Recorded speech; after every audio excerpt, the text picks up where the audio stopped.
Teo, maiwan ka. Kausap. You two girls, go up na. Sige na. What's wrong, Mama? Gusto kong turuan itong si Teo ang ibig sabihin ng pakikipagdalamhati. Pakikipagdalamhati? So lalim naman, Mama. Anyway, yung Mang Damian is so rude, no? How could he accuse us of killing his wife? Prove him wrong, Mama. That's my girl. Sige na. Akit na.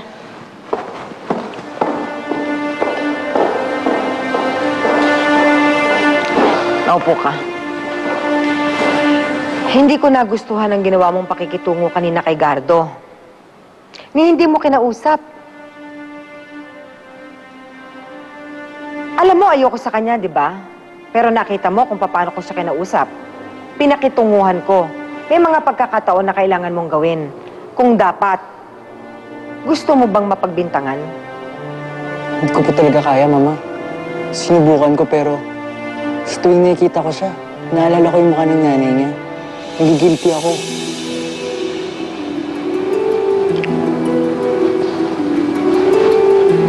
Nakita mo ba kung paano ko sinagot ang mga akusasyon sa akin ni Damian? Alam mo ba kung ano ang nasa isip ko kaya ko ginawa yon? Ikaw. Ayokong mapahamak ka. Muntik mo na nga akong ipahamak eh. Bata ka pa, menor de edad. Alam mo bang ako ang sasalo ng krimen mo? Salamat, Mama. Pabawi ako. Dapat lang. Ariston, ang itay.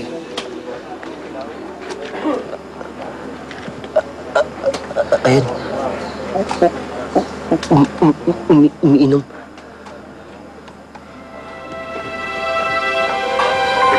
Tay. Tay. Tay, huwag na ho kayong uminom. Isa lang naman eh. Pampatulog. Tay, kung nandito ang inay, tsak sasawayin kayo nun. Sanang hindi nilang ginawa yung sarap na maraming tao, Tay. Naglalabang ko ang nanay mo! Hindi ako papayag na hanggang sa kamatayan ay manaig ang kabuktutan ng babaeng yan! Kailangan niya managot! Tay, walang ebidensya. Sabi ni Chip, kung hindi daw mahanap ang baril, walang kaso. Tay, isipin na lang, terorista ang may gawa, Tay. Hindi yung kinalabang ko ang nanay mo! Yan ang kailangan mong maintindihan!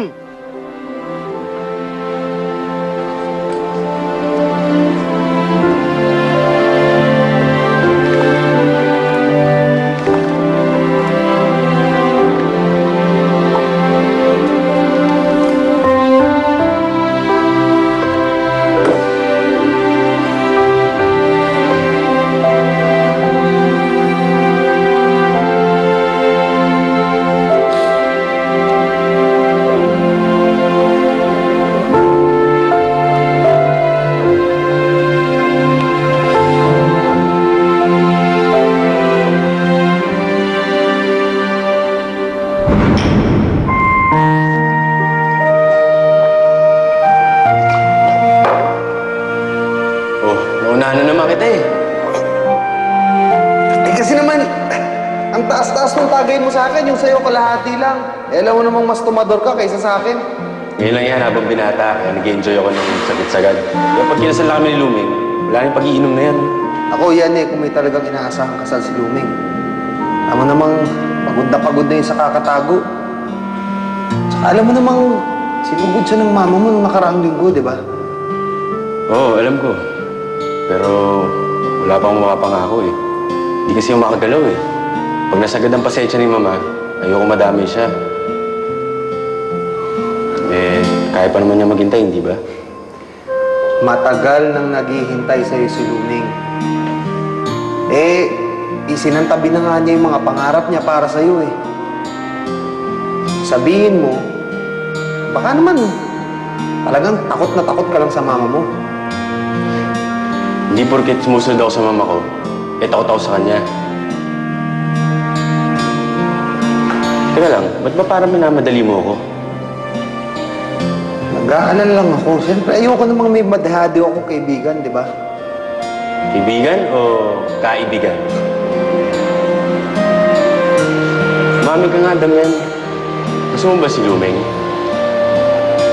Ang gusto, kaibigan lang ang tingin ko sa kanya, no? Kaibigan. Maming ka na. Mahal mo si Lumeng, no? Pwede ba?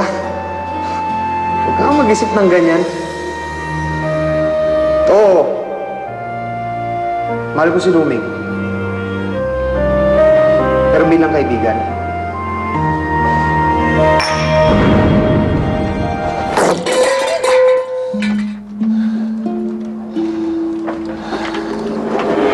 Sinabi ko sa'yo, Damian, huwag kang mag-aakusa ng tao.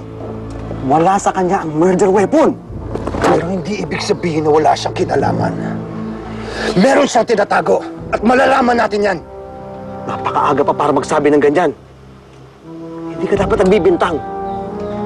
May katapat na parusa ang maling pagbibintang. At wala ang kalaban-laban sa kanya. Hindi ka niya titigilan. Handa ako, Chief. Hindi ako titigil hanggat hindi managot ang may kagagawa nito. Damian, magtiwala ka sa amin. Kami ang bahala sa investigasyon. Sino ang pulis sa ating dalawa? Ikaw o ako? Teka!